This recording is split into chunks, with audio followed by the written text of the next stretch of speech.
हरे कृष्णा। मन और चेतना को शुद्ध करने वाले इस पवित्र श्रावण मास की प्रातःकाल बेला में आप सबका स्वागत है। इस समय हम श्रवण कर रहे हैं श्रावण मास के महात्म्य का वर्णन करती हुई सुंदर पौराणिक कथाओं का। तो चलिए आज दूसरे दिन श्रावण मास की सुंदर कथा का श्रवण करते हैं और अपने जीवन को कृतार्थ करते हैं। आइए आज की कथा आरंभ करते हैं। साधु साधु महाभाग विनीतोऽसि विरिञ्चिज श्रोता गुणयुतो यस्मात् श्रद्धालुर्भक्तिभूषितः श्रावणे मासि विनयाद्यत् पृष्टं भवता नघ अपृष्टमपि ते वक्ष्ये प्रेम्णा परमया मुदा। भगवान शिव ने कहा, हे महाभाग, आपने उचित बात कही है। हे ब्रह्मपुत्र, आप विनम्र, गुणी, श्रद्धालु और भक्ति संपन्न श्रोता हैं। हे अनघ, आपने श्रावण मास के विषय में विनम्रता पूर्वक जो कुछ भी पूछा है उसको, और जो नहीं पूछा है उसे भी, ये सारा वृत्तांत हर्ष और प्रेम के साथ अब मैं आपको बताने जा रहा हूँ। द्वेष ना करने वाला सबका प्रिय होता है और आप उसी प्रकार के विनम्र हैं, क्योंकि मैंने आपके अभिमानी पिता ब्रह्मा का 5वां मस्तक काट दिया था, तो भी आप उस द्वेष भाव का त्याग करके मेरी शरण में आए हैं। इसलिए हे तात, मैं आपको सब कुछ बताऊंगा। अब आप एकाग्रचित्त होकर सुनिए। हे योगिन, मनुष्य को चाहिए कि श्रावण मास में नियम पूर्वक नक्त व्रत करें और पूरे महीने भर प्रतिदिन रुद्र अभिषेक करें। अपनी प्रत्येक प्रिय वस्तु का इस मास में त्याग करना चाहिए। पुष्पों, फलों, धान्यों, बिल्व पत्रों से शिवजी की पूजा करनी चाहिए। 1 करोड़ शिवलिंग बनाने चाहिए और ब्राह्मणों को भोजन कराना चाहिए। महीने भर धारण पारण नामक व्रत अथवा उपवास करना चाहिए। इस मास में मेरे लिए अत्यंत प्रीतिकर पंचामृत अभिषेक करना चाहिए। इस मास में जो जो शुभ कर्म किए जाते हैं वे अनंत फल देने वाले होते हैं। इसलिए हे मुने, इस मास में भूमि पर सोएं, ब्रह्मचारी रहें और सत्य वचन का पालन करें। इस मास को बिना व्रत के कभी भी व्यतीत नहीं करना चाहिए। फलाहार अथवा हविष्यान्न ग्रहण करना चाहिए।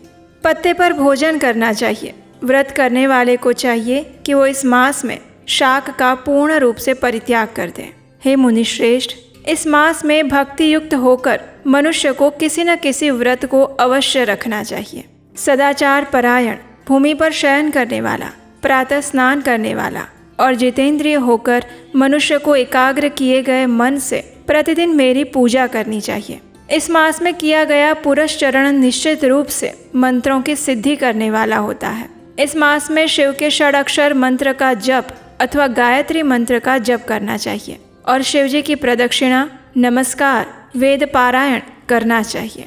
पुरुष सूक्त का पाठ अधिक फल देने वाला होता है। इस मास में किया गया ग्रह यज्ञ, कोटि होम, लक्ष्य होम और अयूत होम शीघ्र ही फलीभूत होता है और अभिष्ट फल प्रदान करता है। जो मनुष्य इस मास में एक भी दिन व्रतहीन व्यतीत करता है वो महाप्रलय पर्यंत घोर नरक में निवास करता है।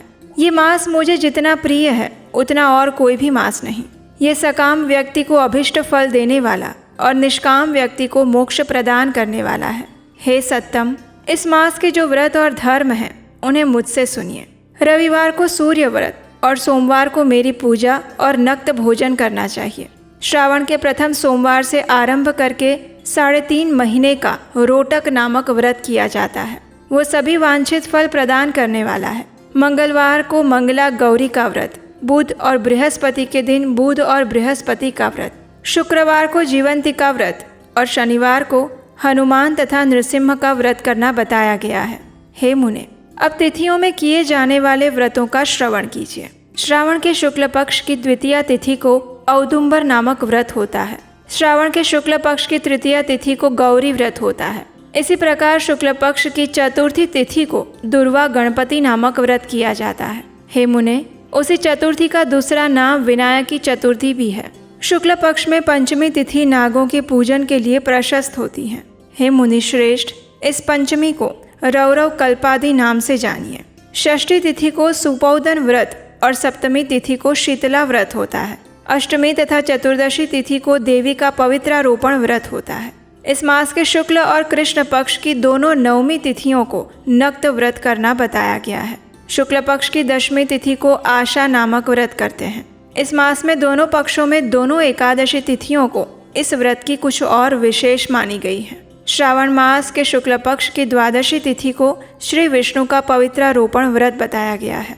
इस द्वादशी तिथि में भगवान श्रीधर की पूजा करके मनुष्य परम गति प्राप्त करता है। उत्सर्जन, उपाकर्म, सभादीप, सभा में उपाकर्म, इसके बाद रक्षाबंधन, पुनः श्रवणाकर्म, सर्प बलि, हयग्रीव का अवतार, ये 7 कर्म पूर्ण मासी तिथि को करने हेतु बताए गए हैं। श्रावण मास के कृष्ण पक्ष में चतुर्थी तिथि को संकष्टी चतुर्थी व्रत कहा गया है और श्रावण मास के कृष्ण पक्ष की पंचमी तिथि के दिन मानव कल्पादि नामक व्रत को जानना चाहिए।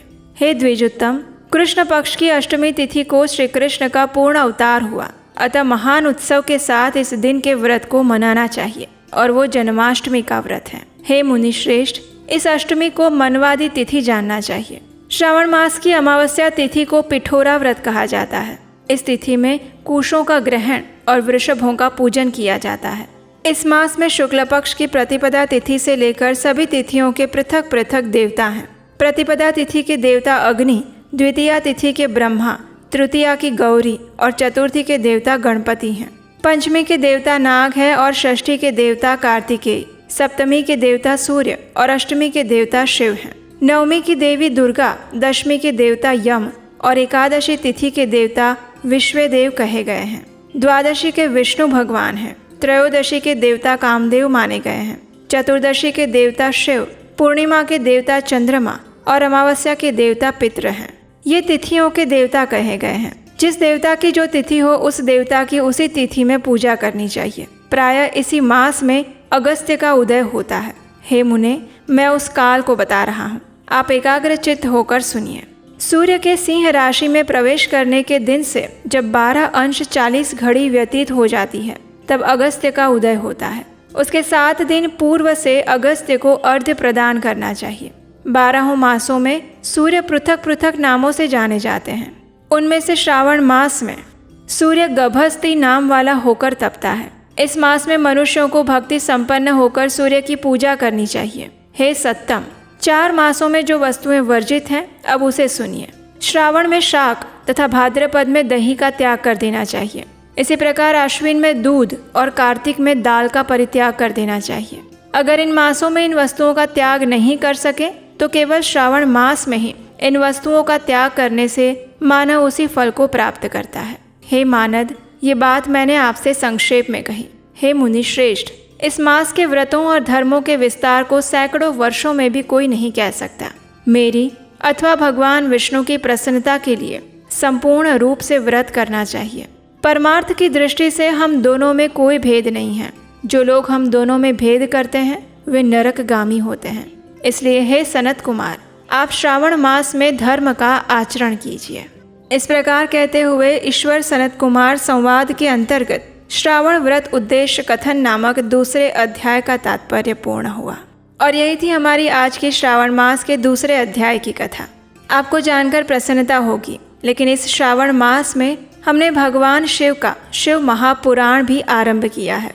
इस पवित्र श्रावण मास में भगवान शिव की दिव्य लीलाओं का वर्णन करती हुई शिव महापुराण कथा का श्रवण आप कर सकते हैं आपके अपने चैनल उपदेशाष्टकम के ऊपर, और वो हम प्रत्येक दिन संध्या में आपके लिए लेकर आएंगे। तो याद से इस चैनल को सब्सक्राइब करके रख लीजिए। हमारे व्हाट्सएप ग्रुप के साथ भी जुड़ जाइए, उसका लिंक नीचे डिस्क्रिप्शन में मिल जाएगा।